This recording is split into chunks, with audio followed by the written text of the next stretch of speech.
This is not a legend. This is not a myth. This is a real voice, preserved by time. You are listening to Voices of the Memory, a letter from a man who never returned home. My loving wife, I write this letter so you may understand everything that has happened to me since the day I left you. We sailed from Holland with 5 ships on June 20th, 1598. After many hardships, it was decided that we would try to reach Japan. We had heard from a man who had traveled there with the Portuguese that wool cloth was highly valued in that land. Nearly 2 years later, on April 11th, 1600, we finally saw the coast of Japan near a place called Bungo. By that time, only 5 of us were still strong enough to stand. The rest were sick or dying. The next day, local boats surrounded our ship. We had no strength to resist, so we allowed the people on board. They did not harm us, but they stole everything they could. Later, some of them were punished for it. A few days later, our ship was moved into a safe harbor while the rulers of the land decided what to do with us. Lies, fear, and prison. Soon after, Portuguese Jesuits arrived. They told the Japanese officials that we were pirates and thieves, not merchants.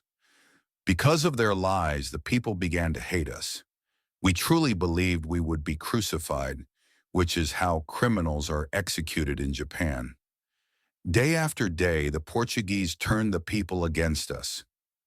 9 days after we arrived, the great ruler of Japan ordered me to come before him. I left my sick companions, believing I might never see them again. I was taken to Osaka, to a palace covered in gold and beauty beyond words. The ruler studied me carefully. He seemed curious, not angry. Through a Portuguese translator, he asked where I came from and why we had sailed so far. I told him that my country wished to trade peacefully and exchange goods. I explained that we were enemies of Spain and Portugal, but at peace with other nations. He asked about my faith. I told him I believed in God who created heaven and earth. He asked many questions about religion, travel, and the world. When I showed him a world map and explained our route, he thought I was lying. After hours of questioning, I asked if we could trade like the Portuguese. He answered, but I didn't understand his words. Then he ordered me sent to prison. Waiting to die, I remained in prison for 39 days. I heard nothing of my ship or my friends. Every day, I expected to be executed. The Portuguese continued to accuse us, claiming we were dangerous criminals. They demanded our deaths. But the ruler refused. He said we had done no harm and that wars between European nations were not his concern. Justice, he said, demanded mercy. After 41 days, I was brought before him again. He asked if I wished to return to my ship. I said yes with great joy. I was released. Life changes forever. When I returned, my friends wept. They believed I had already been executed. Almost everything we owned had been stolen without the ruler's knowledge. When he learned this, he ordered compensation. Though we could not recover all our belongings, we were given a large sum of money. Later we were told we could never leave Japan.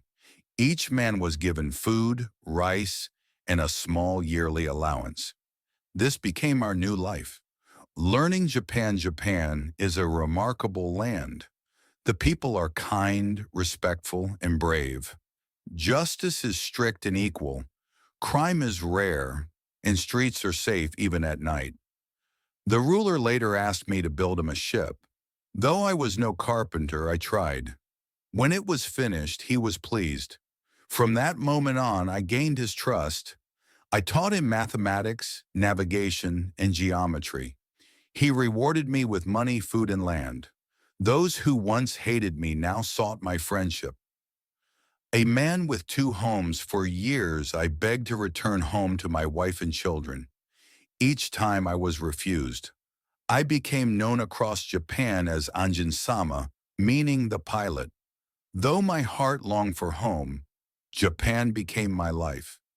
Years later, when English traders finally arrived, I helped them establish trade. At last, I was granted permission to leave. Before I could fully return home, my dear friend William Adams passed away. I helped deliver his will so his family in England and his children in Japan would both be cared for. A final hope. If this letter ever reaches my wife or children, know this: I still live. I never forgot you. Every day I hope to return. Whether God will grant that wish, I do not know. But until then, I wait with patience. Voices of Memory is not a history channel. It is a place where forgotten humans speak again.